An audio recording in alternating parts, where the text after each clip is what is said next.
I think Charles Alcock is really the godfather of the Oval and Surrey as we know it today. But more than that, in a sense, he's the godfather, I would go so far as to say, of British sport, full stop. He's a remarkable man who essentially put sport on the foundations that they are today.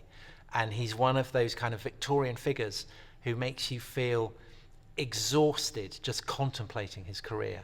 So Alcock is he's born in Sunderland. He's the son of an industrialist, a ship owner, and he gets sent to Harrow down in London, private school, and he commits himself completely to sport. So he captains a team called the Wanderers, football team, chiefly consist of old Harrovians. And Alcock, I think his first love perhaps was actually football rather than cricket. And he's the first secretary of the FA. He sets up the FA Cup. Not only that, he captains the Wanderers to victory in the first FA Cup, and that is held here at the Oval.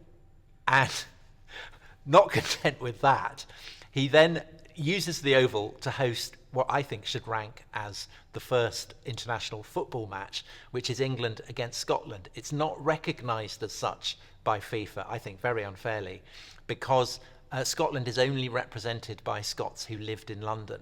And brilliantly, this included the son of Gladstone, the Prime Minister. He's also responsible for the first rugby international. Again, it's England against Scotland, and again, that is played here at the Oval. But of course, we are here at the home of Surrey County Cricket Club, and Alcock, not content with being secretary of the FA, became secretary of Surrey County Cricket Club in 1872, the same year that he was leading the Wanderers to victory in the FA Cup. So, an exhausting record. So Alcock is a completely heroic servant of Surrey County Cricket Club, but he is also an incredible servant of English cricket. And he had been down under, he'd witnessed the very first test matches between England and Australia.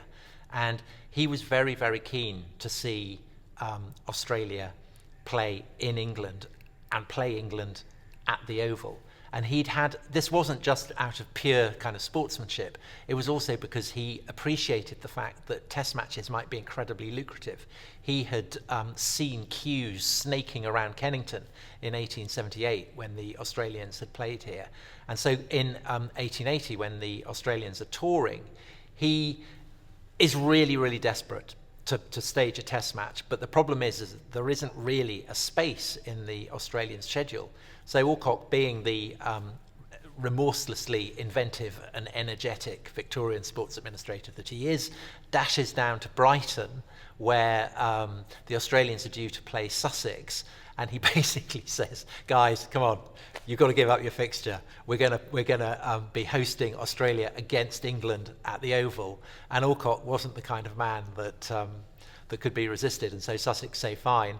And so the first Test match on English soil is played here at the Oval. So Alcock has done great things with football, with rugby, with international cricket, but of course above all he's the secretary of Surrey County Cricket Club, and he plays a key role in ensuring that Surrey win the first county championship and then continue to be a massive force throughout the 1890s, the first great golden period of Surrey County Cricket Club. Surrey County Cricket Club is founded in 1845, that's what we're celebrating. But it would never have been founded had it not been for the adventurous attempt by a chemist on Brixton Hill called William Houghton to set up his own cricket club. And the club that he is involved with is the Montpellier Cricket Club. So the Oval could well have been the property of a second MCC, so that was a bullet dodged. He buys it, this plot of land that is nestled in the curving of the River Effra, so hence the name Oval. It's formed by the curve of the river, and it's a foul-smelling market garden, rank vegetables. The gas holders are nearby, so there's a kind of industrial tang in the air as well, quite kind of poisoned ground. And this is bought by William Houghton because what had been Kennington Common is being chewed up by the spread of London. And there's nowhere really for people to play cricket, which they had been doing for decades and decades on Kennington Common. So William Houghton buys it up, sets up the Montpellier Cricket Club in this place that is now called the Oval. But he has borrowed so much money that he needs to get cash any way that he can. And so he starts sharing it with this other club that has been founded in 1845, Surrey County Cricket Club. And they coexist for a decade. And then in 1855, Houghton goes bankrupt. He's very, very tempted not to sell up because I think he's quite a cantankerous man, quite a difficult man. But he's essentially strong-armed into selling the Oval to Surrey County Cricket Club by none other than the husband of Queen Victoria, Prince Albert, who is acting in his role as guardian to the official landlord, the Prince of Wales, who in due course will become Edward VII. So the story of the founding of the Oval and how Surrey came to be here is an absolutely brilliant story of high life, of royalty, and of low life, of financially dodgy chemists on Brixton Hill. So Surrey County Cricket Club has its origins in a meeting that is held in the Horns Tavern on the 22nd of August, 1845. At the time, it is the Surrey Club, but this is the club that will evolve to become Surrey County Cricket Club. And about 100 people from across the county, each one representing various clubs, have met up in the Horns Tavern to discuss founding this kind of county-based club. And we actually have a record of the proceedings that was recorded in the Sunday Times. I have it here. It was proposed to form a cricket club for the county of Surrey, the object of which would mainly be to seek out and to bring together the playing strength of the county with a view of placing Surrey in the prominent position it had for many years in days long since past held in the cricket world. That's 1845. I think it's true for today in 2025. Anyone who comes to the Oval, anyone familiar with the club, will also be familiar with its badge, which is 3 ostrich feathers. And beneath it there is a German motto, Ich dien, I serve. And people may wonder, well, what on earth are 3 ostrich feathers and a German motto doing as the badge of a cricket club? And the answer goes back to one of the greatest military victories ever won by England, the Battle of Crecy, which was fought in the reign of Edward III, who launched the 100 Years' War, an attempt to make himself king of France. And at Crecy, he was with his son, the Black Prince, who was only 16 at the time. And the Black Prince, according to legend, is responsible for the death of one of the commanding figures in the French army, who is King John of Bohemia. And rather oddly for a commanding military figure in a medieval French army, he's blind. And when he sees that his forces are being routed, he orders a servant to lead himself into the heart of the fighting and dies, according to legend, by the hand of the Prince of Wales, the Black Prince himself. The Prince of Wales, as a mark of respect, takes over the badge and the motto of the dead King of Bohemia, makes them his own. And the link to the Oval is the fact that the Black Prince owns Kennington Palace. And in fact, in due course, when after an illustrious career fighting on the continent, he comes back to England, he's very sick by this point, and ends up dying in Kennington. He's the guy here. And anyone familiar with the local streets around the Oval will be familiar with Black Prince Road, Black Prince Tavern, all these memories of him. And that association of the Oval with the long line of Princes of Wales that followed on from the Black Prince culminated in the reign of Edward VII, with one of the Surrey captains, Lord Dalmeny, who was very close friends with the then Prince of Wales, the future George V, persuading the king to allow Surrey County Cricket Club to use the badge of the Prince of Wales that had derived from the Battle of Crecy as a mark of honour, and it's still used to this day, a reminder of the enduring impact of medieval history on county cricket. I suppose if there is one modern figure in the history of Surrey that can compare with some of the kind of titanic figures from the early days of the Oval, the great figures of the Victorian age, it would be Alec Stewart. Because I think that there seems something, the ramrod straightness of Alec Stewart, that does kind of conjure up for me the image of a British sergeant major holding a square in a dusty field somewhere far from Kennington, but dreaming of the green sward of the Oval. Son of Mickey Stewart, of course, brother of Neil, great coach here at Surrey. And Alec Stewart is the kind of the living embodiment of the Oval, I guess. But of course, he was much more than just a Surrey cricketer. He was also one of the great England cricketers. Scored famously 8,463 runs, and he was born on the 8th of April 1963. So his destiny was kind of written into the very fabric of the calendar.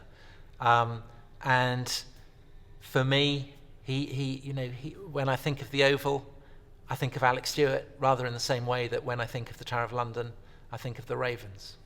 I think also the other thing about Alec Stewart is that some people might feel the pressure of being the son of Mickey Stewart, who played in Surrey's greatest ever team in the 1950s, when it just basically won everything going. Some people might feel pressured by having a father like that. Alec Stewart clearly took massive inspiration from it, and in his role, after his retirement, his role as director of cricket, he's essentially taken the lead in ensuring that Surrey, more than any other county, has this incredible supply chain of talent, which has fed not just into Surrey, but into England. And just as there's been a kind of massive renaissance in the fortunes of England as a test nation, you have to think that maybe the fruit of all Alec Stewart's efforts as director of cricket will be to give Surrey a period of hegemony and success that in the long run may be comparable to that enjoyed by the Surrey team in which his father played back in the 1950s.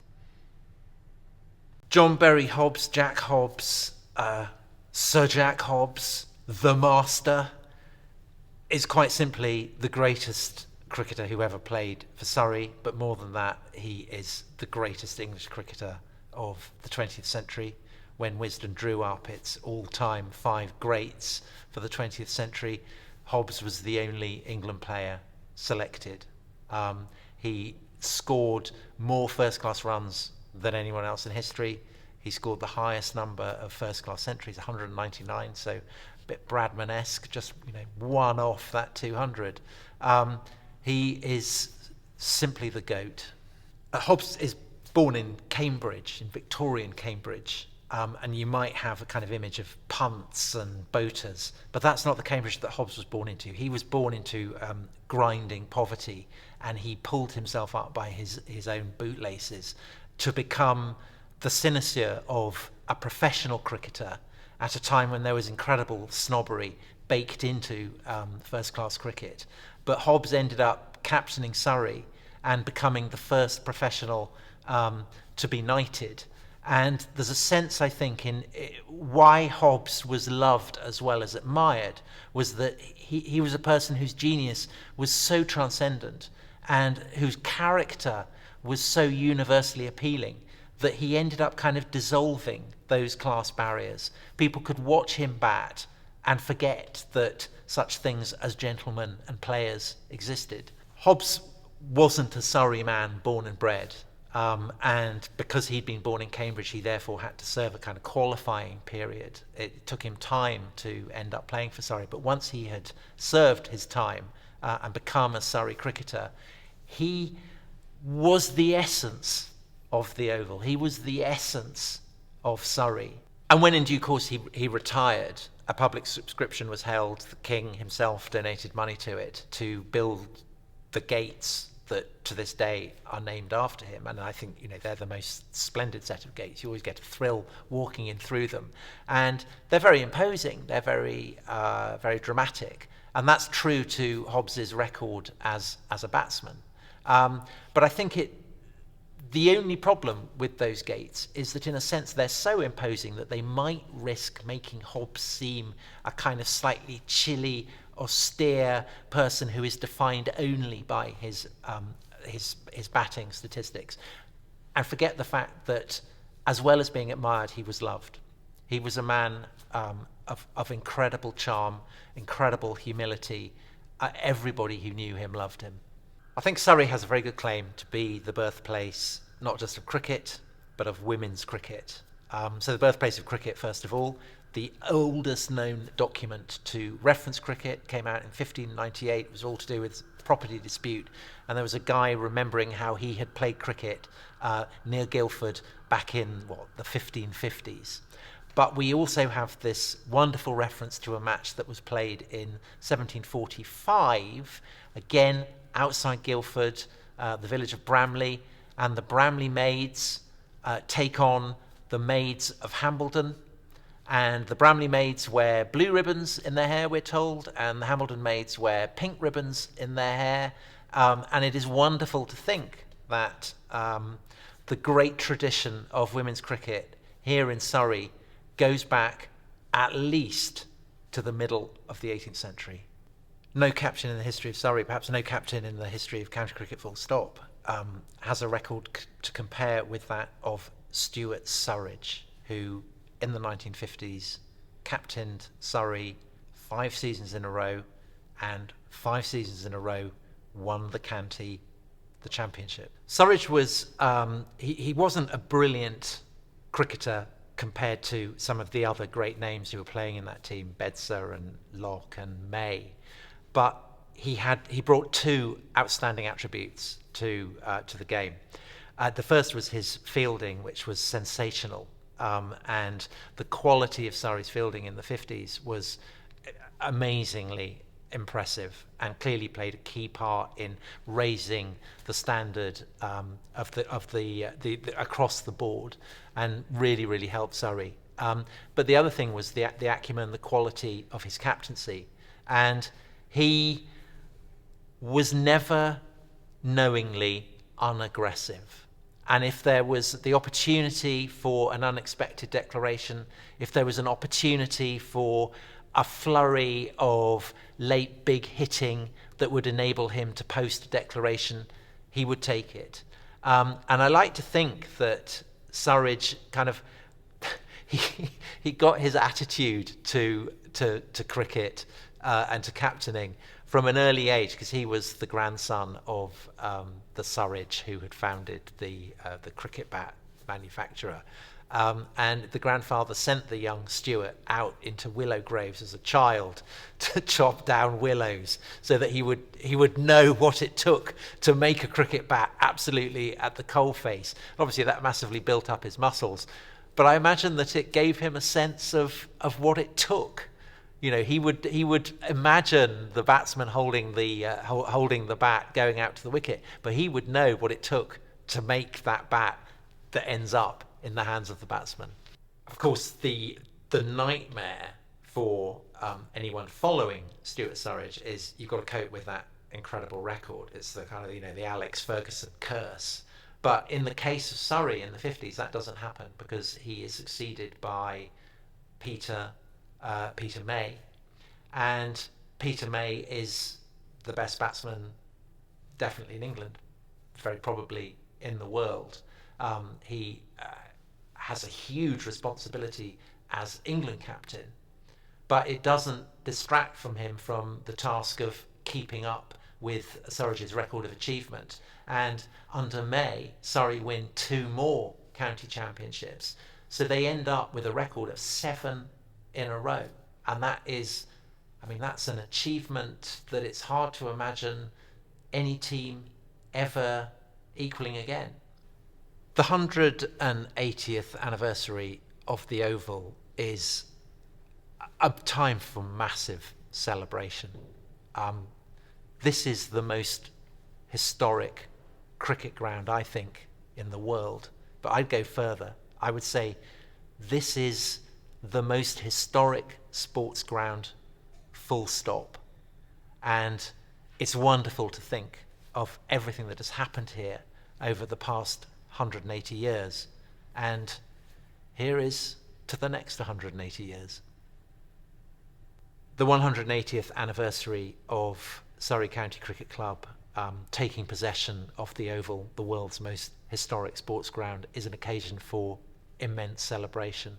The history of this club is so rich, so full of colour, so full of drama, that for me, it just makes me excited for the next 180 years.